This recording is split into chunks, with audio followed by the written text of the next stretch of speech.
In Thursday's big vice president debate, Joe Biden said the administration did not know about requests for additional security before the attack that killed 4 Americans in Benghazi.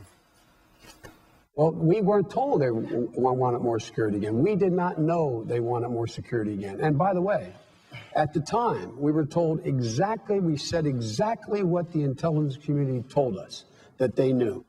But here's what officials who were on the ground in Libya and making the decisions in Washington said just one day earlier. The RSO struggled to obtain additional personnel, but was never able to attain the numbers he felt comfortable with. The number that we continued to come up with, and it is generally the same number that was requested in March in my first request, was approximately 12 armed security. Did you say that yesterday? That you would not support it if he gave you the request? Under the current conditions, yes. We felt great frustration in the fact that those demands were ignored or in some cases just never met. It was abundantly clear we were not going to get resources until the aftermath of an incident. So was the administration just clueless, or was there a cover-up? Joining us now is Middle East expert Jeremiah O'Keefe. Good morning, Jeremiah. Good morning. So if your top security personnel in Benghazi is requesting 12 more armed people, why would the State Department turn that down? Well, you're capturing the bigger picture here that is at play. This is Obama's flawed policy in the Middle East coming home to roost again. It's almost the same thing that he did in Yemen when the uprising started there. President Obama removed our Marines from Yemen when the uprising started there. In fact, he curtailed CIA activities in Yemen when that uprising occurred. And we've got this same low profile, if you will, strategy that the president has put across the region. And instead of wading into the battle, wading into the dynamics that are evolving in the region, it's more of a sit back, let's wait and see what happens.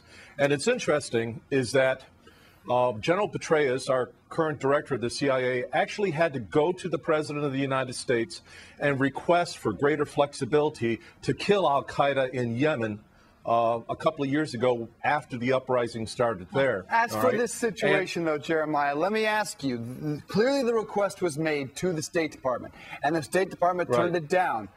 Based on their own reasons, they say it was not budgetary concerns. This was not even an official U.S. consulate. It was basically an outpost in Benghazi. Are those types of decisions usually handled in the State Department? The White House usually does not know about that type of decision, do they? No, I disagree with you. The White House, the National Security Council under this president, is well aware of the strategy, the posture that they want to take in a country or the region. And this is a reflection of that policy of a low profile, minimize our footprint, and not provide the security that's needed. It's backfired on the president. Gaddafi's been dead for a year. We should have had 50 or 100 Marines in there a day, a week after Gaddafi was killed to protect the embassy. Our CIA operatives, we had approximately 12 to 20 operatives leave the country after Ambassador Stevens was killed. They were in country and they were only allowed to conduct surveillance. And Jeremiah, why? Let me just drill down on that. Why would they want to minimize our footprint? Why just conduct surveillance? You know, one of the theories is that the optics of having a big military presence isn't good for the U.S. But why leave our guys vulnerable? Well, that's just it. Now we now know, and this is going to be breaking news in the next couple of days, few days here, is that the CIA did have chatter, communication signals that they were picking up before the attack, during the attack, and after the attack. But what happens if you have a presence in country that does not allow you to respond properly to that threat that's unfolding?